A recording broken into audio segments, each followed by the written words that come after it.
बिहार की जिन 10 विधानसभा सीटों पर 21 अगस्त को उपचुनाव होना है, उनमें से एक है छपरा। पिछले साल मिड डे मील हादसे ने छपरा का नाम देश भर में सुर्खियों में ला दिया था। बीजेपी के जनार्दन सिंह सिग्रीवाल के सांसद चुने जाने के बाद खाली हुई विधानसभा सीट पर यहां बीजेपी ने कन्हैया सिंह को खड़ा किया है। 2015 के बिहार विधानसभा चुनाव का सेमीफाइनल समझे जा रहे इस उपचुनाव में बीजेपी छपरा में कन्हैया सिंह को जिताने की जी तोड़ कोशिश में जुट गई है। कन्हैया सिंह का नाम कृषि उपकरण घोटाले में आने के बाद बीजेपी बैकफुट पर है और विपक्षी दल इसे चुनावी मुद्दा बनाने की तैयारी में है। बीजेपी के खिलाफ इस उपचुनाव में आरजेडी, जेडीयू और कांग्रेस की तिगड़ी चुनाव लड़ रही है। आरजेडी ने यहां बीजेपी के कन्हैया सिंह के मुकाबले प्रभुनाथ सिंह के बेटे रणधीर सिंह को चुनाव मैदान में उतारा है। मोदी की लहर पर सवार बीजेपी को यकीन है कि जनता परिवारवाद की छुट्टी कर देगी और लोकसभा की तरह विधानसभा चुनाव में भी बीजेपी का परचम लहराएगा। लालू और नीतीश की जोड़ी क्या गुल खिलाएगी, इसकी अग्नि परीक्षा शुरू हो गई है। बिहार में 10 सीटों पर उपचुनाव हो रहा है। हम पहुंचे हैं छपरा में और हमारे साथ छपरा की जनता है, जहां पर उपचुनाव हो रहा है। यहां से प्रभुनाथ सिंह के बेटे उम्मीदवार हैं, आरजेडी के खाते में ये सीट है और दूसरी तरफ बीजेपी के उम्मीदवार हैं कन्हैया सिंह। इन दोनों के बीच में टक्कर है। हम बात करते हैं सबसे पहले बीजेपी के नेता से। कितनी बड़ी चुनौती? किसी तरह की कोई चुनौती नहीं है। सीधी सी बात है, इस शहर के मतदाताओं ने जिस प्रकार से हमें जीत दिलाई थी, यदि छपरा लोकसभा हमने जीता है तो उसके पीछे छपरा नगर सीट पर हम 40,000 मतों से जीते थे। उस 40,000 का मार्जिन भी हमारे काम आया था। आज भी स्थिति है कि जिस जंगल राज 2 में लालू प्रसाद जी, नीतीश कुमार जी ने इस प्रदेश को भेज दिया है, उससे निजात पाने के लिए जनता स्पष्ट रूप से भारतीय जनता पार्टी को अपना प्रतिनिधि मानती है। इसलिए हमारे उम्मीदवार, जो सुलझे हुए उम्मीदवार हैं, श्री कन्हैया सिंह, इस छपरा नगर की सीट पर अवश्य जीतेंगे। हम बात करते हैं जेडीयू के नेता से। जंगल राज 2, आपके पूर्व सहयोगी मित्र जिनका साथ आपका 17 साल था, इनका साथ छोड़कर आपने जंगल राज वाले साथ मिला दिया, ऐसा कहना है? ये बिल्कुल गलत है। क्या कहना है आपका चुन्नू जी? ये प्रभुनाथ सिंह के बेटे उम्मीदवार, परिवार का, पहले खुद उनके भाई और अब फिर उनके बेटे, ये पार्टी कार्यकर्ताओं के राय पे उम्मीदवार बनाए गए हैं, न कि प्रभुनाथ सिंह के द्वारा थोपे गए हैं या लालू प्रसाद यादव थोपे गए हैं।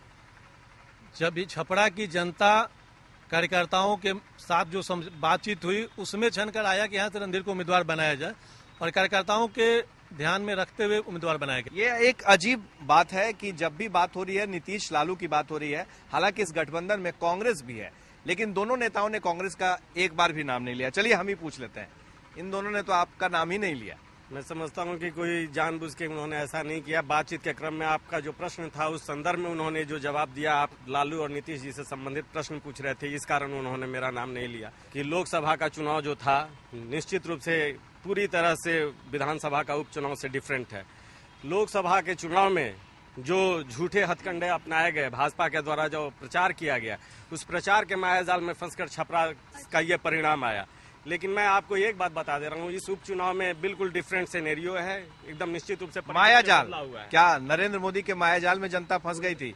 अब नीतीश लालू के साथ आएंगे? कोई मायाजाल नहीं है, मायाजाल तो इनका दिख रहा है। केवल राबड़ी जी के लिए समर्थन होता है, केवल रणधीर जी के लिए समर्थन होता है। अरे कार्यकर्ताओं की आवाज सुनिए, ये कार्यकर्ताओं की पार्टी नहीं है, ये राजघराना है। तो छपरा की जनता इस बार राजघरानों को चुनौती देगी।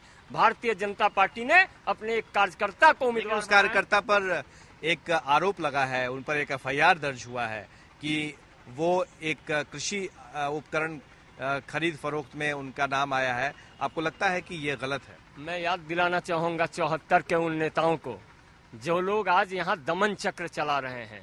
लालू प्रसाद जी और नीतीश जी की जो दमन चक्र यहाँ चल रही है, तो उन समय भी चोरी का, लूट का, डकैती का अनेकों मुकदमा दायर हुआ था इन नेताओं पर। आज हम इस दमन से नहीं घबराने वाले। आज ही क्यों इस केस का मुद्दा निकाला गया? अगर ये बहुत पहले से केस था तो आपके नेताओं को पहले कभी याद क्यों नहीं आया कि कन्हैया जी पे कोई केस चल रहा है? और तीन पार्टियां एक साथ मिल रही है भाजपा के भय से, मतलब भाजपा के वर्चस्व से इतना घबरा गई है सभी पार्टियां कि 3 पार्टियों को एक साथ मिलना पड़ रहा है एक किसी पार्टी को हराने की बात सोचने के लिए भी। तो सोचिए आप अपने आप में कितने कमजोर हैं। नीतीश जी का जो सुशासन चल रहा था, उसके बाद जो उनके दल के जीतन राम मांझी जो मुख्यमंत्री हुए हैं, उनका भी जो है सो जो विकास की गति नीतीश जी ने चलाया था उसी गति को और आगे बढ़ा रहे हैं।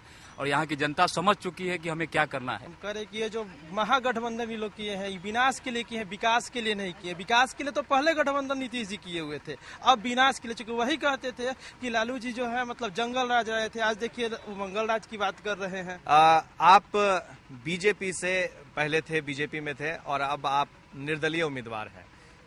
क्यों ऐसा आपको फैसला लेना पड़ा और इसका क्या असर होगा इस चुनाव पर? ये सूचना लोगों के बीच में था कि डॉक्टर सीएन गुप्ता कैंडिडेट हो रहे हैं, बीजेपी के कैंडिडेट हो रहे हैं और सबसे आगे चल रहे हैं। बिहार प्रदेश से भी ये सूचना थी। अंत में जाके दिल्ली में जाके ये टिकट काटा गया है और टिकट का जातीय समीकरण को देख के काटा गया है कि दूसरी जाति दूसरी पार्टी ने जिसको दिया है? ये उन लोगों के दिमाग की उपज है, ठीक। और इसी विरोध में यहाँ की जनता ने हमारे नाम को स्वीकृत किया है और हम इंडिपेंडेंट खड़े हुए हैं। डॉक्टर सीएन गुप्ता के पक्ष में सर्वदलीय एक भावना है। जाति से, धर्म से, संप्रदाय से ऊपर उठ करके डॉक्टर सीएन गुप्ता को जिताने का लोगों में बहुत बड़ा जज्बा है। इसका हम चारों ओर देख रहे हैं। सवाल है यहाँ जदयू और राजद और कांग्रेस के लोगों से कि जो कुशासन की सरकार जो लालू प्रसाद की थी और जो अपहरण का जो अड्डा चलता था, उद्योग धंधा चलता था, क्या नीतीश कुमार जी और कांग्रेस के लोग उस अपहरण उद्योग को फिर से बिहार में पनपाना चाहते हैं क्या? ये सवाल यूं ही चलता रहेगा लोगों के मन में, लेकिन असल मुद्दा है कि क्या इस चुनाव में जो नए गठबंधन के रूप में उभर कर सामने आया है, लालू नीतीश की जोड़ी 20 साल बाद एक साथ देखने को मिल रही है, इसका असर इस उपचुनाव में होगा या फिर बगावत कर जो लोग एक दूसरे की पार्टी में जा रहे हैं उसका असर होगा? ये काफी दिलचस्प है और खास तौर से इस घड़ी में छपरा में जहां लालू यादव का वर्चस्व रहा है, प्रभुनाथ सिंह का वर्चस्व रहा है, क्या वो कायम रहेगा? हमारे सहयोगी शैलेश के साथ प्रकाश कुमार, एबीपी न्यूज, छपरा।